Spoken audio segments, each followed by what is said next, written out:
Hola, soy Ana Carolina Ruiz Fernández. Bienvenidos al tutorial de selección de sitio de muestreo para la recolección de núcleos sedimentarios dentro del marco del proyecto RLA 7025. Los núcleos sedimentarios son archivos ambientales que nos permiten reconstruir a través de los años, a través del tiempo, los cambios ocurridos en el ambiente acuático o en sus alrededores, mediante pues, el análisis de las capas de sedimento que se han acumulado en el fondo de estos sistemas acuáticos. Es muy práctico trabajar con ellos porque la otra forma de obtener esta información ambiental de largo término sería contar con programas de monitoreo que duren muchos años, que son realmente escasos porque son muy costosos. La única condición para que estos registros ambientales sean realmente útiles es que pues, estén mínimamente alterados, que los sedimentos estén mínimamente mezclados. Si contamos con un registro sedimentario decentemente conservado, podemos obtener, la verdad, muchísima información de diversos tipos de variables ambientales. En nuestro caso, en el proyecto RLA 7025, pues estamos interesados en obtener información de línea de base y información sobre niveles de contaminación. Podemos obtener la línea de base y la variabilidad temporal de las concentraciones y flujos de diversos tipos de elementos y compuestos, por ejemplo, elementos potencialmente tóxicos como los metales pesados, elementos de interés geoquímico, entre ellos, por ejemplo, aluminio, rubidio, titanio, que son indicadores de transporte de terrígenos, concentraciones de nutrientes que nos podrían hablar de cambios en la eutrofización dentro de los sistemas acuáticos, información acerca de contaminantes orgánicos, pero principalmente para los propósitos de este proyecto podemos obtener la línea base y los niveles de incremento de las concentraciones de los flujos de microplásticos. Este grado de enriquecimiento de los contaminantes siempre será referido a la línea base, o sea, a la edad que tiene nuestro núcleo sedimentario. Hago énfasis en la línea de base, en nuestra edad de referencia, porque aun si todos lográramos recolectar núcleos sedimentarios muy largos, todos de la misma longitud, la edad de base, nuestra línea de base, la edad máxima del registro, va a depender en realidad de la tasa de acumulación de los sedimentos en cada uno de los sitios de muestreo. Quiero mostrarle algunos ejemplos. En los primeros gráficos tenemos los registros de concentración de mercurio y de zinc en la bahía de Cartagena. Esto viene del proyecto de RLA 7012. Esta es una publicación de nuestra colega Luisa Espinosa Díaz de Colombia, y en ella vemos un núcleo sedimentario que es bastante largo, 70 centímetros de largo, pero a pesar de que sea bastante largo, tenemos como línea de base nuestra edad de referencia, 1960. Este sistema corresponde a un sitio donde la tasa de acumulación de sedimentos es bastante alta. En el siguiente ejemplo, eso también viene del 7012, es en el estuario del río Coatzacoalcos. Este registro era de 26 centímetros y también la línea de base es alrededor de 1960, 1956.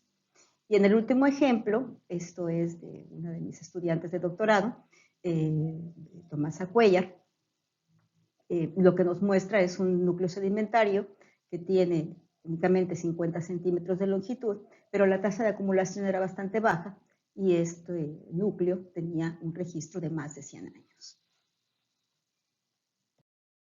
Antes de salir al campo a recolectar núcleos sedimentarios, debemos tener un diseño de las actividades y de cómo vamos a realizarlas.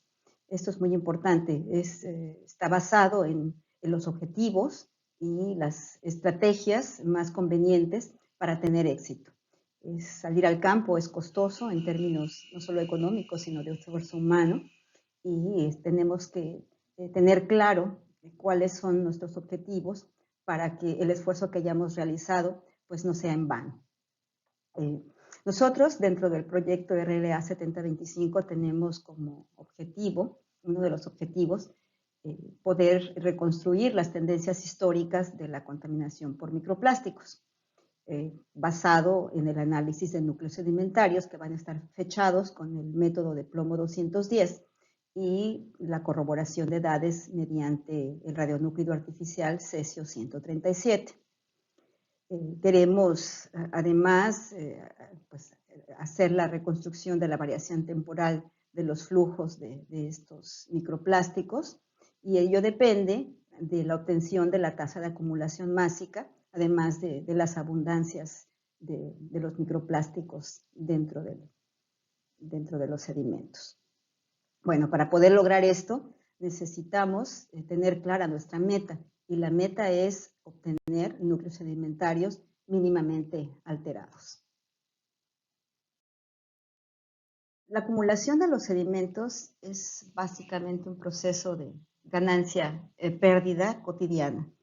Es decir, lo que se acumula de los sedimentos es el balance entre lo que llega, entre la acreción, y lo que se va, lo que es transportado por las corrientes, es decir, por la erosión, lo que se erosiona cada día. Vemos en el dibujo de la derecha una representación sobre lo que se acumuló de sedimentos en algún periodo del año, se pierde por medio de los procesos erosivos que son comunes dentro de los sitios acuáticos, sobre todo en las zonas costeras. Esta acumulación sedimentaria es más eficiente en zonas de baja energía, entonces, o sea, en aquellos sistemas donde las corrientes son más bien bajitas, ¿no? Son más bien lentas. Nosotros deberíamos poder tener una idea de cómo es la hidrodinámica del sistema acuático que queremos muestrear, y si no tenemos información acerca de las velocidades y dirección de la corriente, un indicador muy útil es el de la distribución de tamaño de grano.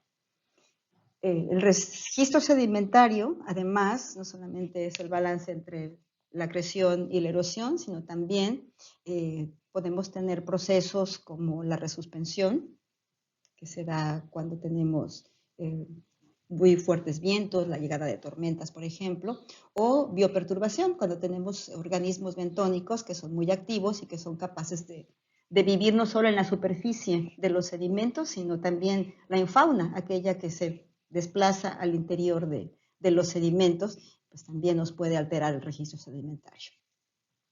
Ahora, las reconstrucciones históricas basadas en núcleos sedimentarios requieren que los sedimentos estén mínimamente perturbados, o sea que tengamos una buena acumulación, poca erosión, no haya biota que esté alterando, destruyendo el registro, y que los procesos erosivos y de resuspensión pues sean mínimos. Nunca es seguro, nunca es seguro que se puedan recolectar sedimentos inalterados. Es muy común que escojamos mal nuestro sitio de muestreo o que tengamos la mala fortuna de llegar a un sitio donde han ocurrido eventos que han provocado erosión o el mezclado de los sedimentos, y esto va a imposibilitar realizar el fechado y va a imposibilitar pues hacer la reconstrucción histórica de la contaminación por microplásticos que pretendemos. Ahora, es posible minimizar los riesgos de recolectar núcleos alterados, y esto comienza con la selección cuidadosa de los sitios de muestreo. ¿Cómo deberían ser nuestros sitios de muestreo? Bueno, para comenzar, deberían estar alejados de áreas donde las actividades humanas puedan alterar directamente a los sedimentos. Deberían tener profundidades relativamente altas, deberían tener preferencialmente sedimentos finos, lodos. Ojalá tuviéramos una idea de las tasas de acumulación. Lo ideal sería entre 0.25 y 1 centímetro por año. Que haya cierto grado de compactación, los sedimentos que están porosos, muy sueltos, pues son más susceptibles a la resuspensión, y que estos sitios además tengan condiciones de oxigenación relativamente bajos, para que con eso aseguraríamos la presencia de organismos bentónicos, que la presencia de los organismos bentónicos fuera relativamente baja, para que no nos estuvieran haciendo desastres con nuestro núcleo sedimentario. Vemos, por ejemplo, en las figuras de la derecha, algunos dibujos de lo que serían las cavidades en las que se encuentran algunos poliquetos, algunas almejas, y pues podemos tener una idea pues de todo lo que pueden perturbar nuestro registro sedimentario. Hablando de zonas donde la actividad humana puede alterar directamente a los sedimentos, pues tendríamos que evitar las zonas que son dragadas frecuentemente, por ejemplo, las entradas a los puertos, que tienen que mantenerse a cierta profundidad para permitir que las embarcaciones puedan ingresar, los buques de gran calado, por ejemplo, ¿no? Tenemos que evitar las zonas de pesca de arrastre, los embarcaderos donde pues, las embarcaciones usan anclas que perforan el sedimento, zonas de recolección de bivalvos y zonas donde hay tránsito de embarcaciones impulsadas con varas. Todas esas actividades van a estar removiendo el sedimento frecuentemente y van a alterar el registro sedimentario, lo van a destruir por completo. Lo ideal es contar con información básica que nos permita tomar decisiones. Entre esta información básica se encuentran pues, fotos aéreas o imágenes satelitales que nos permitan ver la morfología del sistema acuático que nos interesa estudiar, conocer la batimetría, contar con registros de dragado, conocer la aerodinámica del área, la dirección y las velocidades de las corrientes, tener un inventario de fuentes de contaminación, que es lo que se trabaja en los alrededores de nuestro cuerpo de agua y qué es lo que se está vertiendo. Contar con cuencas hidrográficas, la distribución de las cuencas hidrográficas de influencia, tener un conocimiento de la granulometría del sistema. Realmente también sería muy bueno contar con informes de contaminación superficial, datos de calidad del agua, información sobre poblaciones bentónicas. Todos estos datos nos ayudan a poder entender cómo funciona, cómo estamos alterando el sistema acuático y tratar de escoger la zona más adecuada para poder intentar sacar los núcleos sedimentarios. Quisiera ponerles como ejemplo el sistema lagunar Estero de Urías. Este se encuentra aquí en Mazatlán, donde yo vivo, en el Pacífico mexicano, al sur del Golfo de California. Lo consideramos un sistema bastante antropizado. Está rodeado por la ciudad de Mazatlán. Casi toda la parte norte también tiene asentamientos humanos. Contamos con un puerto, un antepuerto y un puerto para buques de gran calado, porque pues somos una ciudad turística, entonces recibimos cruceros de turismo bastante grandes y también buques tanques para la distribución de petróleo en la región. También existen parques industriales, muelles pesqueros. Aquí se encuentra la flota más importante de captura de atún de toda Latinoamérica. Contamos también con astilleros para la reparación y construcción de barcos, hay mataderos, tenemos una termoeléctrica, una planta de producción de energía termoeléctrica, que descarga agua caliente, las aguas de enfriamiento para la generación de la electricidad. Tenemos en toda la parte sur zonas agrícolas y en la parte más profunda, lo que llamamos la cabeza del estero, se encuentran también diversas instalaciones de acuacultura, es el cultivo de camarón. Y los puntitos rojos que les muestro representan plantas de tratamientos de aguas residuales cuyos efluentes también son vertidos a la laguna costera. En la parte más profunda, en la cabeza del estero, también contamos con bosques de manglar relativamente bien conservados. La laguna Estero de Urías es el sitio que hemos escogido para la recolección de núcleos sedimentarios para la reconstrucción histórica de los flujos de microplásticos. Para escoger los sitios donde recolectar los núcleos, pues nos fuimos a la información que se ha producido en esta zona durante pues ya alrededor de 20 años. Es bastante estudiada por los investigadores de nuestro instituto. Tenemos esa fortuna que ya hay muchos estudios previos. Una información importante es pues, la batimetría. Vemos que es un sistema relativamente somero. En la parte más profunda tenemos normalmente como promedio 1 metro de profundidad. En la parte intermedia, digamos, entre 3 y 5 metros de profundidad. En la parte del puerto y del antepuerto podemos llegar hasta 13 metros de profundidad, pero esto es porque es una zona que se draga constantemente para el ingreso de los buques de gran calado. Este sistema ha sido estudiado en el pasado por Raigosa Viera, y él hizo un inventario de las fuentes de contaminación, una batimetría, y también la caracterización del tamaño de grano, del contenido de carbonatos, de la materia orgánica dentro del sistema. Y aunque quizás no logren ver muy bien la numeración de las estaciones con las que trabajó, solamente les hago notar que de la estación 30 en adelante, todas se encuentran hacia el fondo del sistema acuático. Estas son la información de estas estaciones de sedimento superficial. Y vemos, por ejemplo, que los sedimentos más arcillosos pues, se encuentran hacia el fondo de la laguna. El contenido de carbonatos, bueno, es relativamente bajo en todo el sistema, excepto pues, algunas zonas donde hay acumulación de bivalvos. Y la materia orgánica es bastante alta, sobre todo en la parte intermedia, que tenemos la descarga del estero del Infiernillo, que es un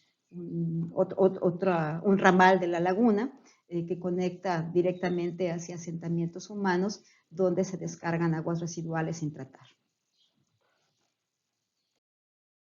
Bueno, de las publicaciones previas que les acabo de comentar, hay dos observaciones importantes. La primera es pues que tenemos un área importante de dragado, que no es útil para los propósitos de recolección de los núcleos sedimentarios porque van a estar completamente perdidos los registros de los periodos en los que se realizan los dragados, que es prácticamente cada 2 años. Tenemos también de la distribución de tamaño de grano, que los sedimentos más finos se encuentran distribuidos hacia la parte más interna del sistema acuático de esta laguna. Y de información de mi colega Gilberto Cardoso, pudimos ver también un mapa de la distribución de las corrientes en esta zona. Aquí les muestro estas distribuciones. Vemos, por ejemplo, 3 zonas donde se observan unas especies como de giros. Estas son zonas de confluencia de corrientes que tienen dirección contraria. En el momento en que estas chocan, pierden velocidad, y al perder velocidad se convierten en zonas de acumulación de las partículas suspendidas. Y cuando hablo de las partículas suspendidas, estoy hablando tanto de sedimentos como de los microplásticos. Entonces decidimos que estos eran unos sitios ideales para la recolección de los núcleos, porque aquí tendríamos mayor posibilidad de encontrar sedimentos que estuvieran acumulándose a alta velocidad, que tuviéramos altas tasas de acumulación, y pues también la posibilidad de recolectar microplásticos. Así, a manera de resumen, entonces, la mejor estrategia para muestrear sería evitar el área de dragado. Definitivamente, alejémonos de allí. Elegir áreas con los sedimentos de bajo contenido de arena, o sea, donde tenemos mayor acumulación de finos. Dentro de estos sitios habrá que buscar dónde están las zonas de mayor profundidad Y digo de mayor profundidad porque cuando tenemos tormentas, cuando tenemos pues, el viento, las corrientes de marea, entre más somero sea el sistema, pues más influencia va a tener sobre la resuspensión de los sedimentos. Entonces, entre más profundidad tengamos, esta influencia se reduce. Y, pues, por tanto, también buscar las áreas donde la corriente es menor. Bueno, aquí les muestro con estas crucecitas rojas, las zonas que no son buenas para muestrear, y la zona con la palomita verde, pues la zona donde sería más adecuado realizar el muestreo. Otra recomendación que me gustaría hacerles es respecto a cuándo muestrear. Yo les sugeriría realizar los muestreos en la época de secas. Y es que durante la época de lluvia, la escorrentía puede causar perturbación, sobre todo en las zonas donde tenemos la confluencia, la descarga de ríos importantes.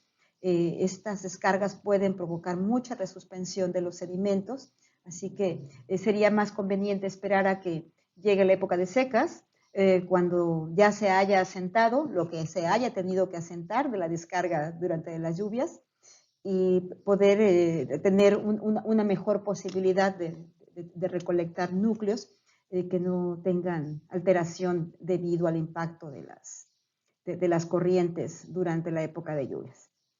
La otra es si lo que estamos buscando son sitios que muestran evidencia directa del impacto antrópico, por ejemplo, las descargas de aguas industriales. Mi recomendación es permanecer dentro del área de influencia de las fuentes de contaminación, pero lo suficientemente lejos de las descargas directas. ¿Por qué? Porque si tenemos descargas muy fuertes, muy violentas, pues lo que va a causar es también resuspensión en esta zona. Sí, muchos de nosotros quisiéramos ir directo allí donde está la descarga de lo que estamos buscando evaluar, pero cuando se trata de la reconstrucción en los sedimentos, estas zonas de descarga pueden ser tan fuertes que en realidad el depósito de los sedimentos va a ser mínimo. Entonces nuestro núcleo sedimentario no va a ser útil. Hay que alejarse un poquito de aquí.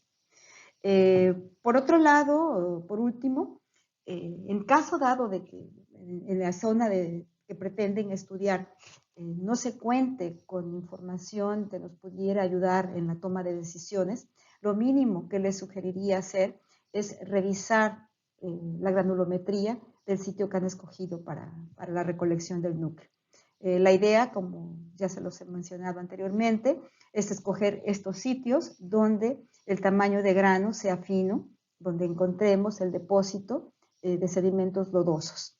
Es decir, si los sitios son arenosos, muy probablemente la erosión va a ser mucho más importante que la agresión. Entonces nuestros núcleos sedimentarios van a estar pues incompletos.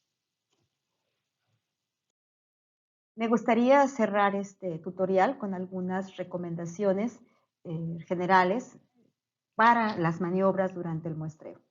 La primera de ellas es siempre contar con un plan de campaña bien establecido previamente y que este plan de trabajo se haya desarrollado en conjunto con el personal que va a estar presente durante el muestreo. Este personal hay que verificar que esté bien entrenado para cumplir con cada una de las actividades y los objetivos establecidos en el diseño de la campaña. Y sobre todo hay que cuidar las medidas de seguridad durante la navegación o durante el muestreo. Siempre es riesgoso estar arriba de una embarcación y sobre todo cuando tenemos que manipular pesos pesados como un núcleo sedimentario.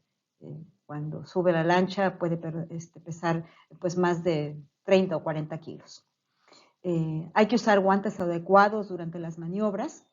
Hay que tener cuidado con esto porque podemos dañarnos las manos manipulando cuerdas, manipulando el nucleador, pero también los guantes pueden contaminar las muestras. En general, en nuestro laboratorio tenemos guantes bastante gruesos, pero que están hechos de fibras sintéticas y que deberíamos evitar utilizarlos ahora que estamos queriendo trabajar con el análisis de microplásticos. O sea, los guantes pueden contaminar las muestras. Entonces hay que tener cuidado de al menos usar guantes que sean de algodón, de carnaza, de piel, para evitar contaminar las muestras.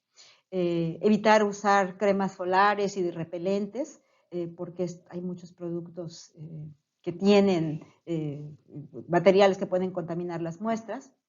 Evitar fumar durante el muestreo.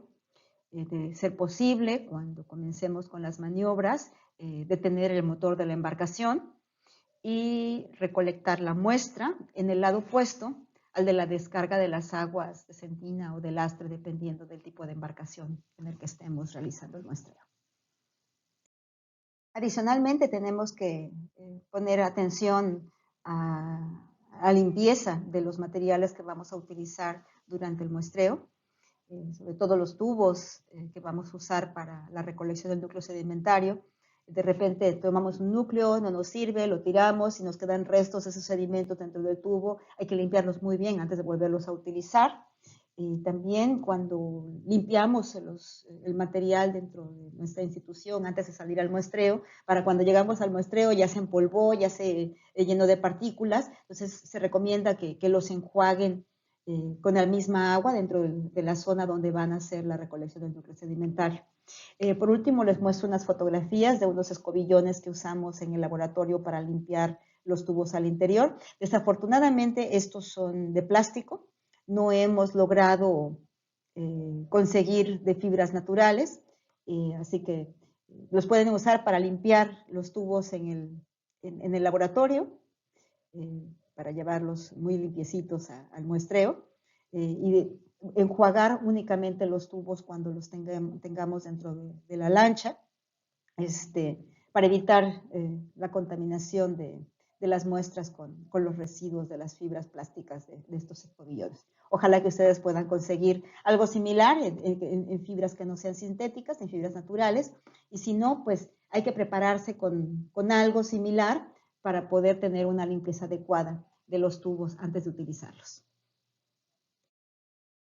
Bueno, con esto terminamos nuestro tutorial de la selección del sitio de muestreo. Cualquier duda, cualquier comentario es bienvenido. Les dejo en esta última diapositiva mi dirección de correo electrónico. Pueden contactarme con cualquier comentario. Se los voy a agradecer muchísimo. Hasta pronto.